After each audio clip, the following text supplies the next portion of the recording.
All right.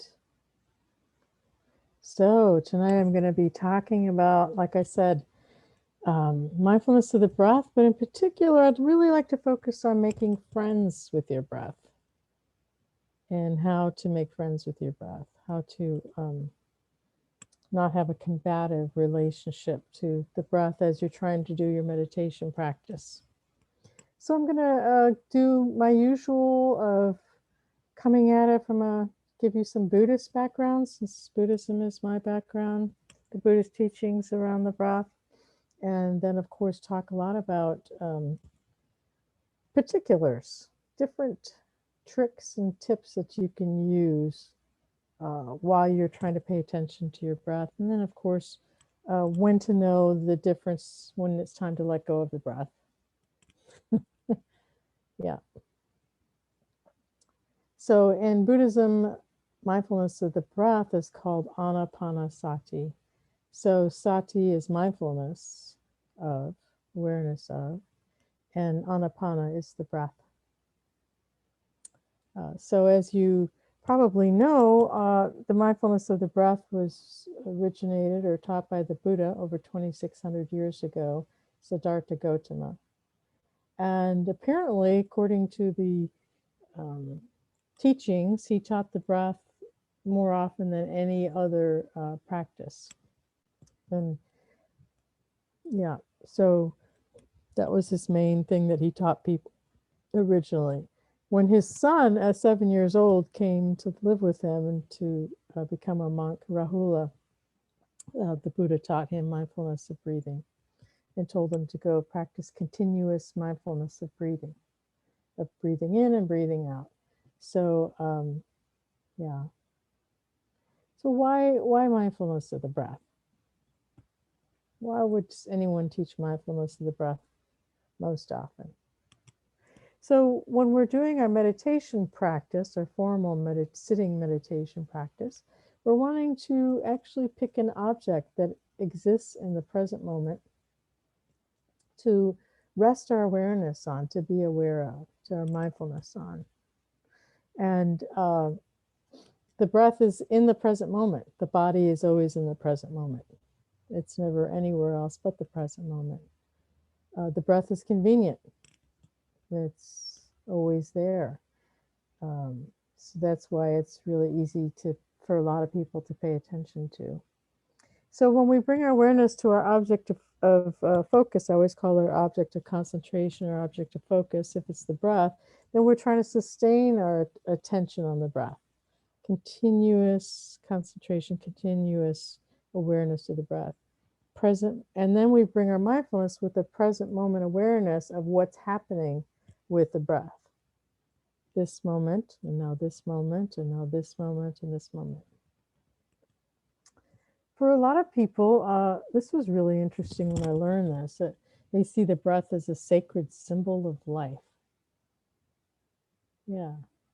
And the other thing I was really curious to learn was that our very first breath when we're born is an in-breath, and our very last breath when we die is an out-breath with everyone.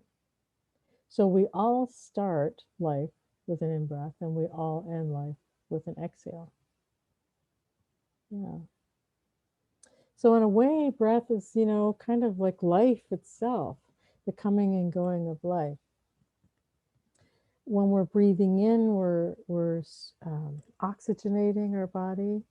We're breathing in what our body needs to sustain itself. And when we breathe out in our respiration, we're breathing out toxins, we're, letting go of things. So in a way, breathing is kind of symbolic of receiving and letting go and receiving and letting go. So you can actually use your breath to learn how to be more open to being receptive. So if you have a hard time receiving money or gifts or compliments, then really focus on the whole receiving this breath, allowing, being receptive. You have a hard time letting go and you think you have the belief, I don't know how to let go. Well, if you know how to exhale, you know how to let go. Right? So the breath is an amazing thing for learning to be receiving and letting go. So Anapanasati, mindfulness of breathing. I understand that the Shaila Catherine teaches an entire 10-day retreat on the Anapanasati Sutta. And she goes into nerdy detail with it. This is the middle discourses of the Buddha with Anapanasati is Sutta number 118 if you ever want to study it. But the Buddha talks about mindfulness. He gives instructions on mindfulness of breathing. It's also in the Satipatthana Sutta instructions. But he's telling his students, when mindfulness of breathing is developed and cultivated, it is of great fruit and great benefit. When mindfulness of breathing is developed and cultivated, it fulfills the 4 foundations of mindfulness. When the 4 foundations of mindfulness are developed and cultivated, they fulfill the 7 enlightenment factors. When the 7 enlightenment factors are developed and cultivate, they fulfill true knowledge and deliverance, basically awakening. And how, students, is mindfulness of breathing developed and cultivated so that it is of great fruit and great benefit? Here is to hear a person gone to the forest or to the root of a tree or to an empty hut, sits down. He talks about folding the legs, having a body erect, and establishes mindfulness in front of oneself, ever mindful. One breathes in and mindfully one breathes out. Breathing in, one understands, I breathe in long. Or breathing out long, one understands, I breathe out long. Breathing in short, one understands, I breathe in short. Or breathing out short, one understands, I breathe out short. One trains themselves thus, I shall breathe in experiencing the whole body. One trains thus, I shall breathe out experiencing the whole body. Or I shall breathe in tranquilizing the bodily formation, that's calming the bodily formation. Or I shall breathe out tranquilizing the bodily formation. I shall breathe in experiencing rapture and out rapture. I shall breathe in experiencing pleasure and breathing out pleasure. I shall breathe in experiencing the mental formation. I shall breathe out experiencing mental formations. I shall breathe in tranquilizing the mental formation, calming the mind down. I shall breathe out calming the mental formation. I shall breathe in gladdening the mind. I shall breathe in concentrating the mind. I shall breathe in liberating the mind. And these are all, different things, but they happen if you're paying attention to the breath. I shall breathe in contemplating impermanence. I shall breathe out contemplating impermanence. They all have breathe in, breathe out. I shall breathe in contemplating fading away. That's the letting go, falling away. I shall breathe out that way. I shall breathe in contemplating cessation, contemplating relinquishment. Students, that is how mindfulness of breathing is developed and cultivated so that it is of great fruit and great benefit. Yeah, that's a lot. And we won't have time to go into all of those. But they're usually touched upon, different parts of those are touched on in every talk that I give. But basically, the Buddha is saying to be aware of whatever's arising with the breath. What are the qualities of the breath?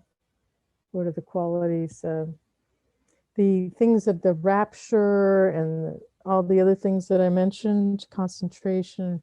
Those are actually absorption stages that happen in concentration.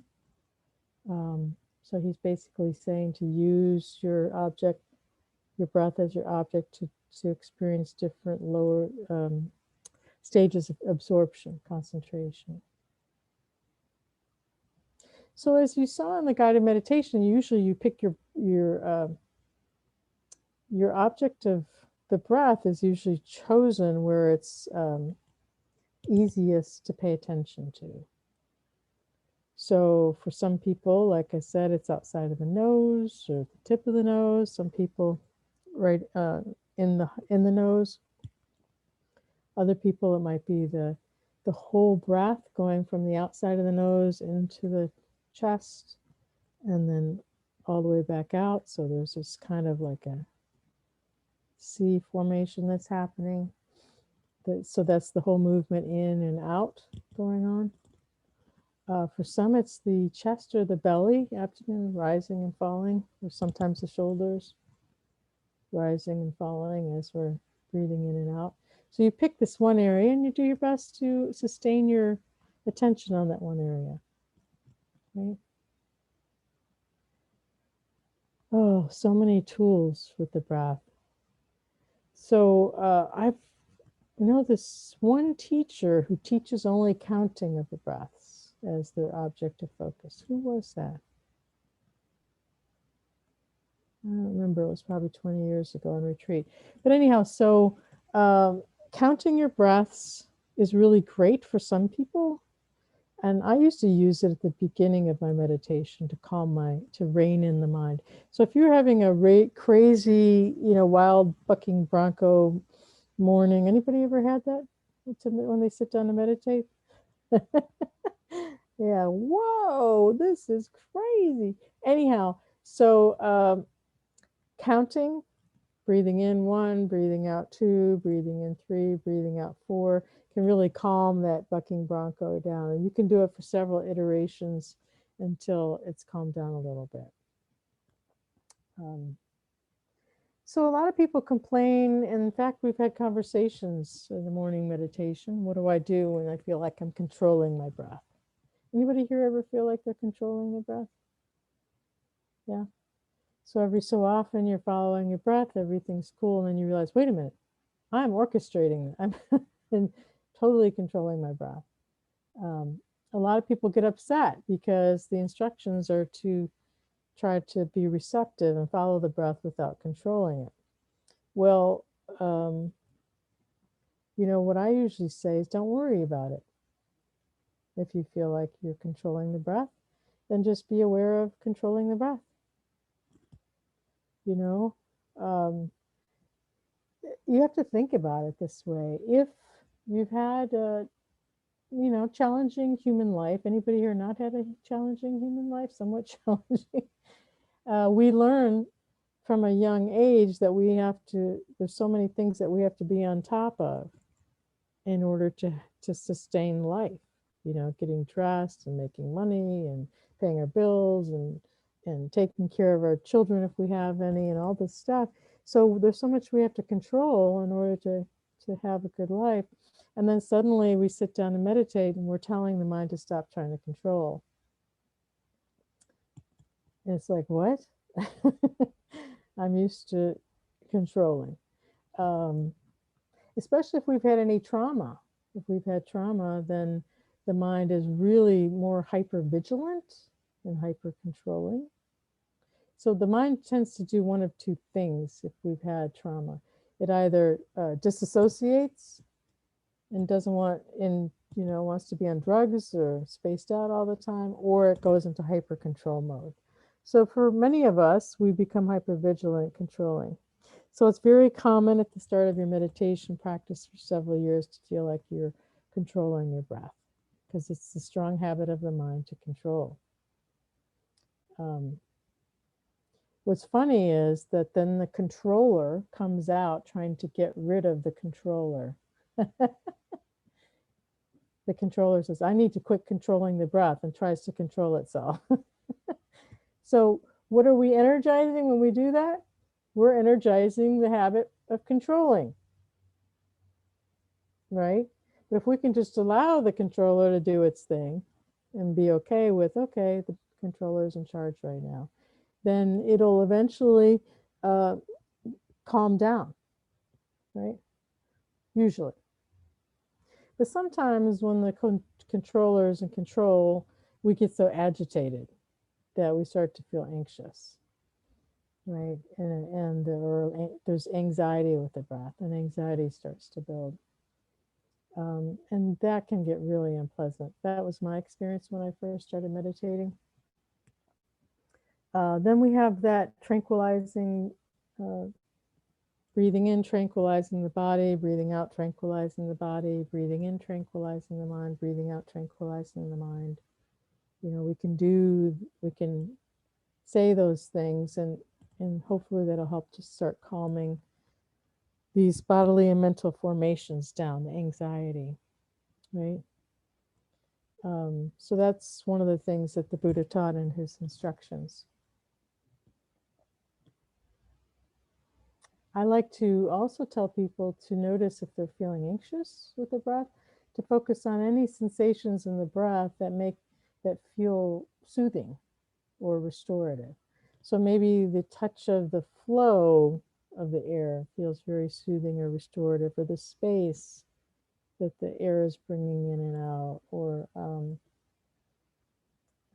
maybe the rocking movement of the breath is feeling very soothing and restorative. So you can take your if your awareness is, so mine was always the inside of my nostrils, because that's where it's most predominant, right? And sometimes when I feel very agitated and anxious, my focus is way too small. It's contracted mind, you know, very contracted area. So what can be very helpful is to expand your focus of awareness, right?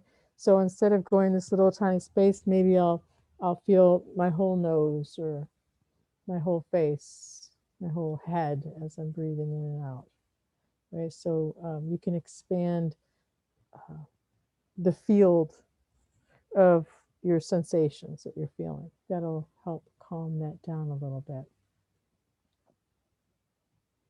I find that the proximity to the breath, the distance away from your breath, makes a difference. So if you're just like in life, right? If you're with someone day in and day out, what's going to happen usually? You're going to start getting on each other's nerves. It's like, God, you know, I had a cat that used to follow me from every room, was always there under my feet. And I'd be like, will you just leave me alone for 1 minute? It's kind of what it's like with when we start getting agitated, when we're too close to our breath, right? So you can get some space away from your breath. You need to get some space away from your breath sometimes. So what I like to imagine doing is moving my breath away, my body away from me, some distance, 10, 20 feet away. Sometimes in the, you know, the next room over there is my breath. My nose is over in another room. Does that make any sense? So you move your awareness of the breath is far away, from far distance away, and then you move your awareness of the breath to your, as close as you need to you have a relaxed awareness, because you want to have a relaxed awareness of your object of focus, whatever that is, relaxed and alert, between the observed and the observer. So you find that space between the observed and the observer that's comfortable. I found another thing that really works well is foreground background shifts. There are, I'm trying to think who, yeah, John Yates. He's a Buddhist teacher. He does a lot of foreground background. So basically your foreground is your object of focus, and your background is your peripheral awareness. So if you were playing darts, you know, your foreground would be the middle that you're trying to hit with your dart, and then everything else in the background is your peripheral awareness. So usually when we have our object of focus, we're noticing things in our peripheral awareness, right? And our target, our foreground, is usually the breath when we're trying to focus on the breath. But when we're getting agitated or anxious, or just it's having a difficult relationship with the breath, what's really helpful to do is to make the breath background. and pick something else in the foreground, right? So oftentimes I find the movement of breath very relaxing, or I find the sound of nada, I hear the sound of the universe. So I'll pick those, either the movement of my body up and down or nada sound as my foreground, because they feel, whichever one feels most relaxing and soothing and restorative. And then I leave my breath there, but it's in the background. So I'm still aware of my breath, but it's in the background, right? Then after my nervous system calms down, I can gently bring my breath back into the foreground and then have the movement or the nada in the background, in my peripheral awareness, right? So you can move the breath in and out of the foreground to the background depending on your nervous system anxiety that's going on. Anyone here have anxiety? If you're alive today, you might have some on this planet. Anyhow, so that's the proximity of the breath is really important. Then there's the relationship to your breath, making friends with your breath. I find that the relationship is very important.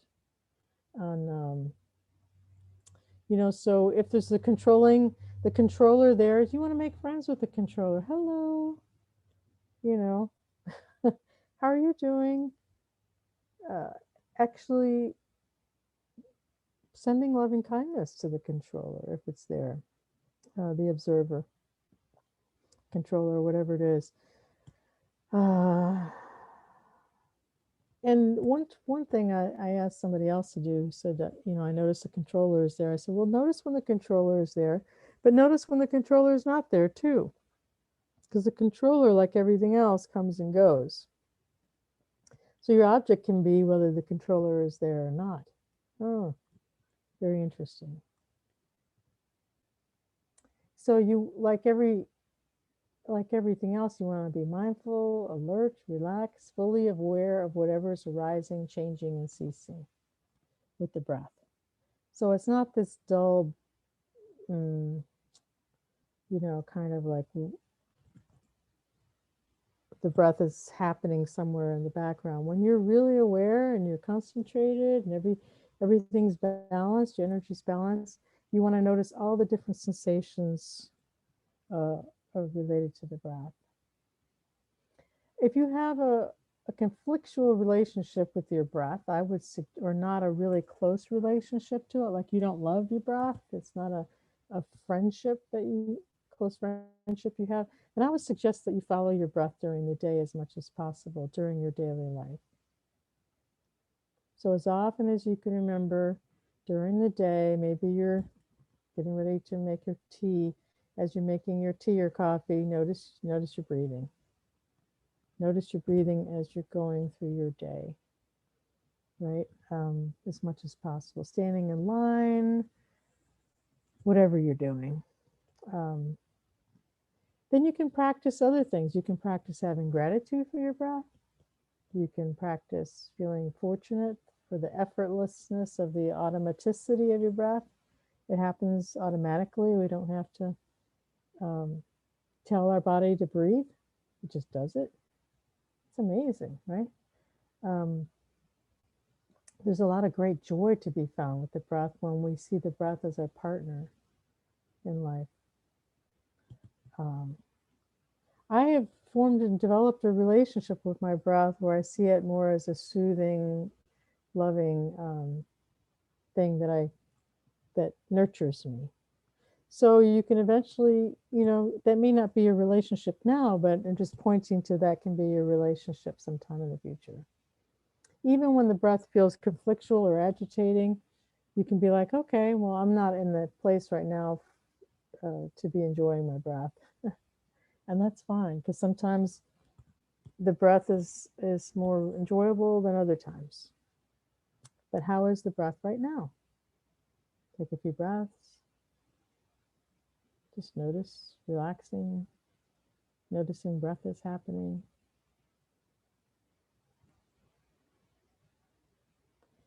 So mindfulness of the breath is not for everyone. Hello. When the Buddha first gave his son mindfulness of breathing instructions, his son was acting out and having troubles with meditation. Then Sariputta, that's the Buddha's #1 teacher, gave Rahula very clear instructions on mindfulness of breathing, exactly how to do it.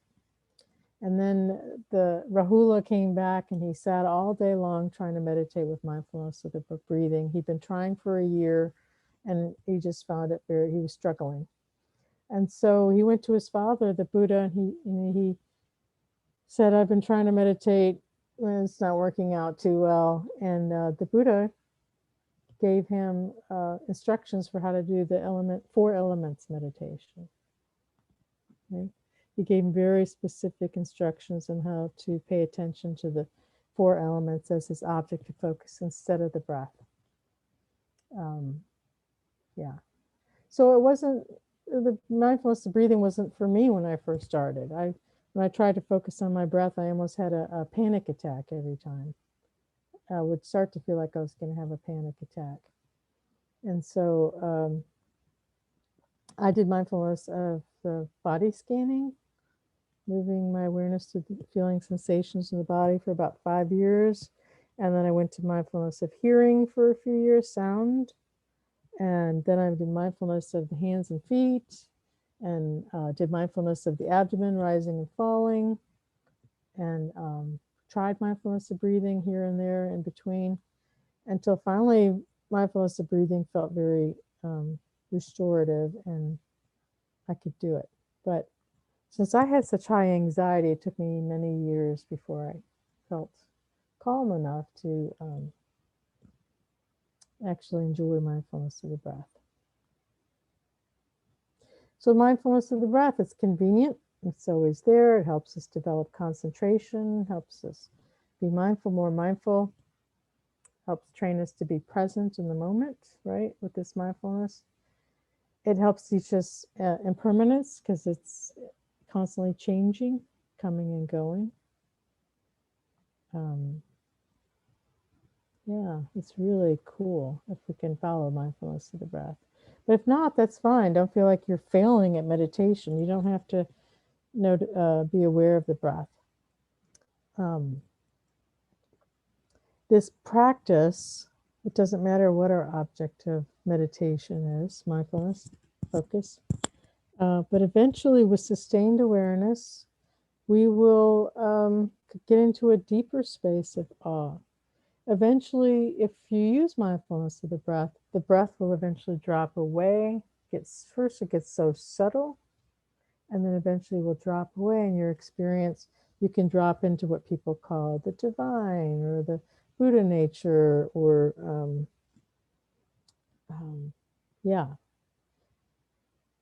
spaciousness, emptiness, non-dual awareness, to this really peaceful place, right? So the breath becomes more and more subtle, and this spacious, peaceful, whatever you want to call it, experience, Buddha nature, becomes most predominant.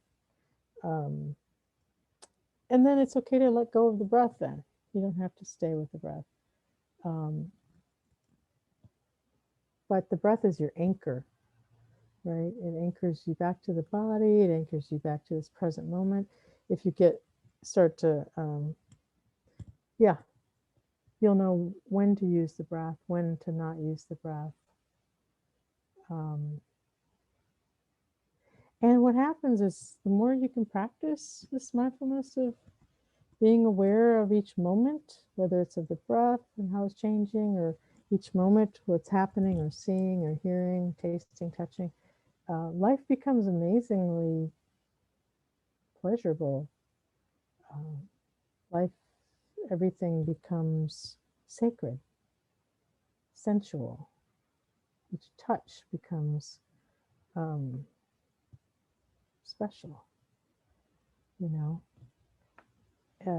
Every time you pet your animal, if you have one, it's a new time. It's not the same time every time. You know, the foods and tastes and sounds and everything becomes almost magical, amazing. all from practicing, not only formally but informally. Here's Enough by David Whyte. Enough. These few words are enough. If not these words, this breath. If not this breath, this sitting here, this opening to life, we have refused again and again until now. Until now.